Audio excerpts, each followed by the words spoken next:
অবস্থায় পিছন দিক থেকে সাগরের যে ঝুলটা ছিল সেই ঝুলটা ধরে একজন ব্যক্তি ভাবে একটা হ্যাসকা টান দিল, টান দেওয়ার সঙ্গে সঙ্গে ওই কাপড়ের যে ধারাও বিষয়টা ছিল সেটা একটু গলার সঙ্গে লাগার কারণে নবী সাল্লাল্লাহু আলাইহি ওয়াসাল্লামের চামড়াটা একটু খসে গিয়ে তিনি ব্যথা পেলেন, কষ্ট অনুভব করলেন।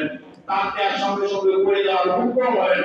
পিছন ফিরে দেখলেন যে একজন সাহাবী, তিনি এবার বলছেন, ইয়া মুহাম্মদ আতিনি বিমা আলিল্লাহি, হে মুহাম্মদ আপনাকে আল্লাহ পাক যে সম্পদ দিয়েছেন সেটা তুমি আমাকে দান করে দাও। মানে যে সাগরের মালিক আপনাকে বানিয়ে দিয়েছেন ওই চাদরটা আপনি আমাকে দেন। এখন বলেন কোন ব্যক্তি যদি আপনার চাদরটা এরকম করে জোরে একটা টান দেয়, আপনি যদি ব্যথা পান, ওই দুঃখ হয়, তাহলে আপনি ওই অসহায় ব্যক্তির সঙ্গে আপনি আমি কেমন আচরণ করবেন?